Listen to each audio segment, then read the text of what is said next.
इस कहानी की शुरुआत होती है एना नाम की एक लड़की से। तभी वहाँ पर इसकी दोस्त मोली आ जाती है जो कि पैसे से एक चोर थी। अब हमें इन दोनों की बातों से पता चलता है कि एना की शादी होने वाली है, लेकिन एना के जिसके साथ में शादी होने वाली है वह उसके बारे में कुछ भी नहीं जानती और उसे ऐसा लगता है कि उसका होने वाला पति उससे कुछ तो छुपा रहा है। और यह सब सुनकर मोली उसे कहती है कि तुम्हें यह सब कुछ सोचना नहीं चाहिए क्योंकि अब तुम उसी के साथ अपनी पूरी जिंदगी बिताने वाली हो। लेकिन एना कहती है कि उसके होने वाले पति के कुछ सीक्रेट एक सेंटर के अंदर में मौजूद है और अब इसके बाद ये दोनों ही उस सेंटर की ओर चले जाते हैं। और जब ये दोनों सेंटर के अंदर में जाते हैं तभी इनकी मुलाकात जोनाथन से होती है जो कि इस पूरे सेंटर को चलाता है। जिसके बाद एना जोनाथन को एक कार्ड देती है जो कि उसके होने वाले पति का है। जिसके बाद जोनाथन इन्हें लॉकर का रास्ता बताता है और साथ ही यह ये भी कहता है कि तुम्हारे पास बस 25 मिनट है। इसके बाद ये दोनों लिफ्ट से जाने लगते हैं और एना मोली को बताती है कि हमारा लॉकर बेसमेंट में है। जिसके बाद मोली बड़ी चालाकी से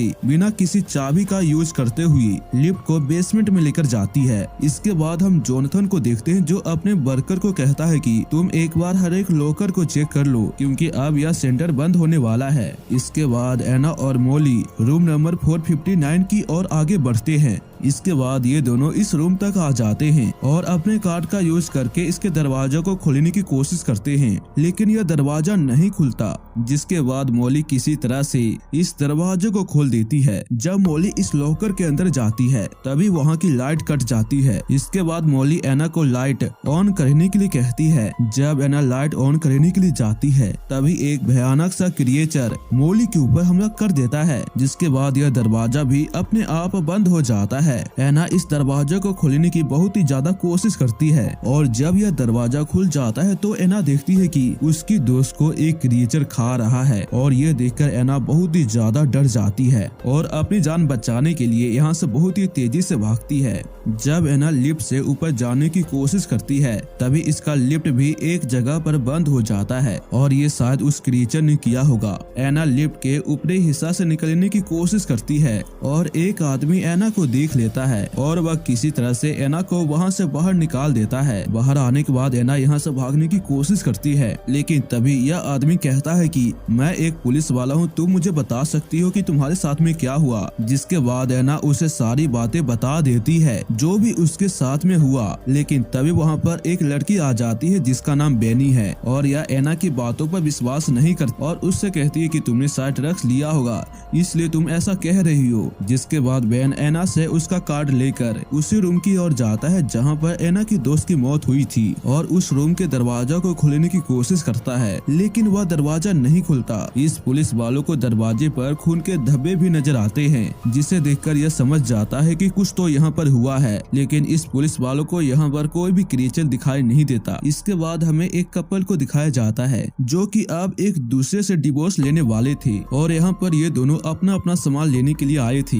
इसके बाद इन दोनों के पास में यहाँ का वर्कर आता है और कहता है कि यह सेंटर बंद होने वाला है। सारा उस वर्कर से थोड़ी देर का और समय मांगती है, जिसके बाद यह 10 मिनट का समय देकर वहाँ से चला जाता है। इसके बाद हम देखते हैं कि यही क्रिएचर इस वर्कर के ऊपर हमला करके इसे जान से मार देता है। दूसरी ओर एना बेन को समझाने की कोशिश करती है कि उसने सच में एक क्रिएचर को देखा, लेकिन बेन कहता है कि बेसमेंट का दरवाजा कई दिनों से बंद है और जो तुम्हारे पास में कार्ड है वह उस लॉकर का नहीं है। दूसरी ओर जोनाथन देखता है कि उसका वर्कर अभी तक नहीं आया, इसलिए वह अपने वर्कर को देखने के लिए जाता है और तभी इसकी नजर उस क्रिएचर पे जाती है। दूसरी ओर हम इन तीनों को देखते हैं जो कि इस फ्लोर से निकलने की कोशिश करते हैं, लेकिन यहाँ से निकलने का हर एक रास्ता बंद हो चुका था। तभी वहाँ पर यान आ जाता है और इनसे कहता है कि मैं जोनाथन को देखने के लिए जा रहा हूँ क्योंकि मुझे कुछ और समय चाहिए। जिसके बाद एना यान को भी सब कुछ बता देती है जो भी उसके साथ में हुआ। दूसरी ओर हम इसकी पत्नी सारा को अकेले ही सभी सामान को इकट्ठा करते हुए देखते हैं। तभी इसे बाहर से किसी की आवाज सुनाई देती है। जैसे ही सारा बाहर जाती है तभी उसके ऊपर कोई हमला करके उसे बेहोश कर देता है। दूसरी ओर हम यान को देखते हैं और यान यह सब सुनकर बहुत ही ज्यादा परेशान हो जाता है अपनी वाइफ के लिए, क्योंकि उसकी वाइफ अभी अकेली थी। जब यान अपनी वाइफ के पास में जाता है तो वह देखता है कि उसकी बीबी वहाँ पर नहीं है। यह देखकर यान बाकी के लोगों को भी बुला लेता है। तभी वहाँ पर राशिद भी आ जाता है, जिसके बाद एना राशिद को भी सब कुछ बता देती है जो भी उसके साथ में हुआ। और यहाँ पे राशिद एना के बातों पर यकीन करता है, क्योंकि उसे भी बहुत ही अजीबोगरीब आवाजें सुनाई दे रही थी। और अब इसके बाद इन सभी को एना की बातों पर यकीन हो जाता है कि वह सच कह रही थी, इसलिए अब ये सभी अपनी जान बचाने की सोचते हैं। लेकिन तभी हम बेली को सिगरेट पीते हुए देखते हैं और इसके धुएं से इसके सेंटर का फायर अलार्म ऑन हो जाता है, जिसकी वजह से इनके ऊपर पानी की बरसात होती है। और इसी वजह से वहाँ पर आ जाता है यह क्रिएचर बेली को जान से मारने की कोशिश करता है, लेकिन बेन अपने गन से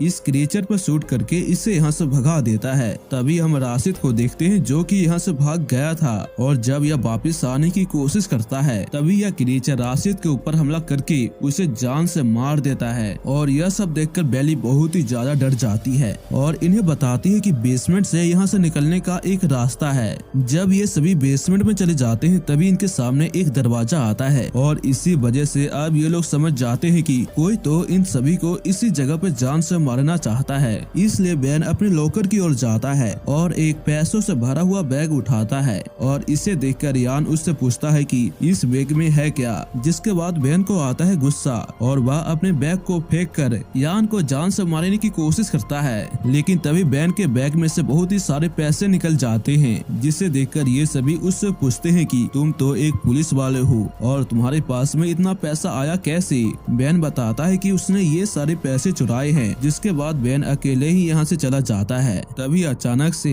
बेन के बैग में से सभी पैसे नीचे गिर जाते हैं, और जब बेन इन सभी पैसों को उठाने के लिए नीचे झुकता है तभी पीछे से यह क्रिएचर इस पर हमला करके इसे जान से मार देता है। दूसरी ओर हम बेली को देखते हैं जो अपने लॉकर के अंदर में जाकर अपने अंदर ड्रग्स को इंजेक्ट करती है, और जब एना और यान इसके लॉकर में जाते हैं तो वह देखते हैं कि बेली पूरी तरीके से नशे में है। और यहाँ पे बेली इनसे कहती है कि तुम यहाँ से चले जाओ और मेरे पास एक गन है, इसलिए तुम इस गन को लेकर जाना। जिसके बाद तुम दोनों हेल्प लेकर इस जगह पे जरूर आना। जब ये दोनों यहाँ से निकल जाते हैं तभी वहाँ पर यह क्रिएचर आकर बेली पर हमला करके उसे एक पॉलिथीन में बांध लेता है। एना और यान उस रूम तक चले जाते हैं जहाँ पर एना की दोस्त की मौत हुई थी। तभी वहाँ पर यान को अपनी बीवी भी नजर आती है, जिससे इस क्रिएचर ने इसके मुंह को सील दिया था, और यान के सामने ही इसकी बीवी मर जाती है। तभी यहाँ पर एना को जोनाथन का टोपी उसे दिखाई देता है। इसके बाद जोनाथन वहाँ पर आ जाता है जो कि बेली को लेकर आया था, और वह उसके मुंह को सील देता है। यह देखकर ये दोनों ही समझ जाते हैं कि इन सब के पीछे जोनाथन है। तभी जोनाथन इनके ऊपर हमला कर देता है, और यह देखकर एना अपनी जान बचाने के लिए यहाँ से भागने की कोशिश करती है, लेकिन वह जोनाथन से ज्यादा दूर भाग नहीं पाती।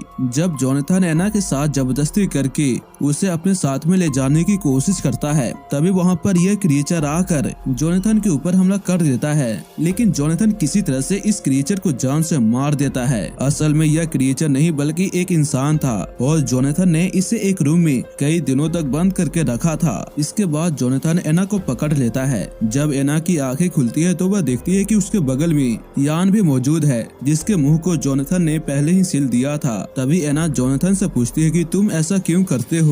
जिसके बाद जोनाथन बताता है कि उसे ऐसा करने में बहुत ही ज्यादा मजा आता है, और अब इसके बाद जोनाथन एना के भी मुंह को सिलने वाला था, इसलिए वह सिलने के सामान को लेने के लिए जाता है, और तभी यान एक चाकू को एना को दे देता है। तभी एना उस पर हमला करके यहाँ से निकल जाती है। एना इस सेंटर के दूसरे रास्ते से होते हुए भागने की कोशिश करती है, और इसके पीछे अभी भी जोनाथन पड़ा है। एना किसी तरह से इस सेंटर से बाहर निकल जाती है, लेकिन तभी इसकी डायरी वहीं पर गिर जाती है, और अब एना अपनी डायरी को लेने के लिए वापिस से वहीं पर जाती है। जिसके बाद जोनाथन उसको अपनी ओर खींच लेता है, और ये कहानी इसी के साथ यहीं पर खत्म हो जाती है।